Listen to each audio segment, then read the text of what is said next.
of our hearts be acceptable in your sight, O Lord, our strength and our Redeemer. Amen. Before I began training for ordination at Cuddesdon, I worked for a tour operator. As part of my job, I sometimes had the privilege of visiting the destinations we sold. I have to say this was not a particularly taxing part of the job, especially when I had the opportunity to visit Iceland, a country that is notoriously expensive to visit. One of the activities I partook in was a trip to a lava tunnel, a relatively new attraction open to the public. Iceland is famous for many things, including volcanoes. If you can cast your mind back to 2010, the famous eruption of the volcano Eyjafjallajökull may come to mind. Lava tunnels, then, are tunnels created underground where the lava has ripped through the earth and created tunnels, which you can now visit.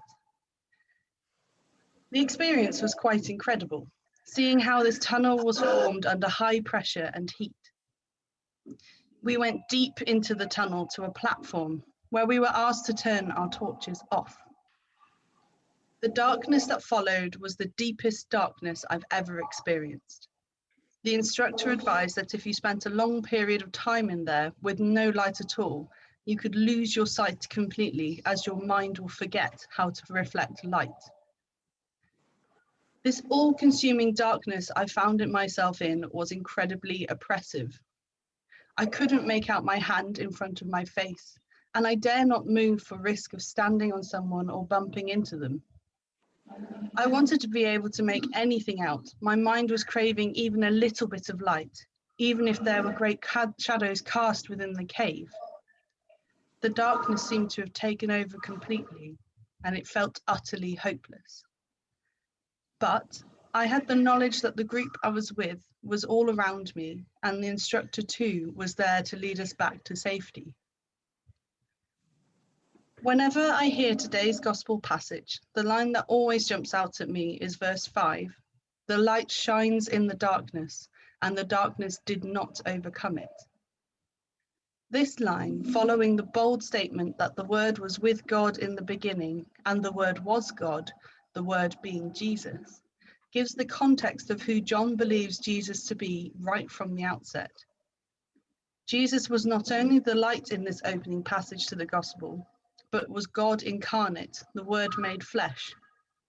We heard this passage not too long ago at Christmas, where the focus is much more on the Word incarnate and dwelling among us.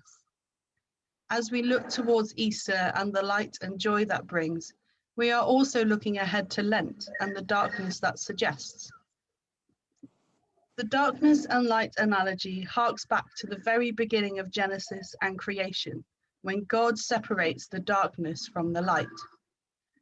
It links to a kind of cosmic battle between dark and light, or between good and evil. This narrative of good fighting evil, or light fighting dark, is a tale as old as time itself, with the analogy of light and dark being used throughout the Bible to represent this conflict between good and evil, both within people, within nations, and within leaders of those nations. This cosmic battle between good and evil is played out in many popular books, films, and TV shows today. Some well-known examples include the hero Harry Potter fighting off the villain Voldemort, or even more obviously, the Jedi who represent light and good, and the Sith who represent dark and evil in Star Wars.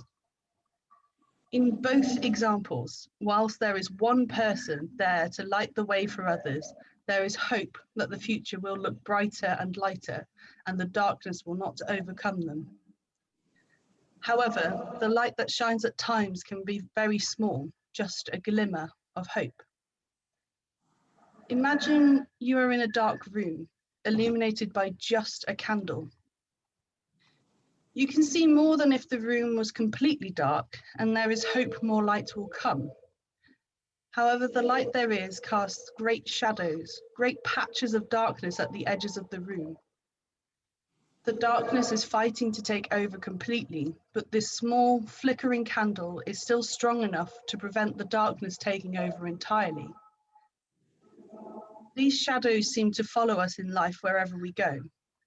Sometimes the light is brighter and other times it is very dim when the shadows threaten to take over. But we are sure in the knowledge that the light shines in the darkness and the darkness did not overcome it.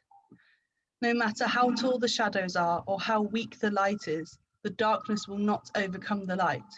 It still shines and it will get brighter and brighter. At this time, we feel keenly the never-ending feeling of the COVID-19 pandemic and the current lockdown. I know for some this has meant shielding since March last year, and for many more it has meant not seeing family and friends for almost a year. The shadows of mental health have certainly grown for many, and continued isolation from the world has not helped those already suffering from poor mental health. The shadows of COVID-19 that have been cast over us over the last year have grown and shrunk at various times, but there is hope. There are vaccines being rolled out, and there is evidence that the vaccines are preventing the spread of the virus. There seems to be a future where this virus can be controlled. The shadows may be big right now, but the light is still shining, and the darkness is not overcoming it. The darkness I experienced in the tunnel in Iceland is how I imagine the darkness referred to in this passage. A hopeless, disorienting, never-ending darkness, like the darkness in Genesis at creation. The light for me in that situation was the knowledge I was not alone in that darkness. I was in possession of a torch I could turn back on, and I was surrounded by people. When the lights came back on, we could once again see the beautiful layers on the walls carved out by the lava and notice the beauty of nature once more. Whatever the shadows represent in your life, be sure in the knowledge that Jesus is the light of the world and he shines in the darkness, always. Amen.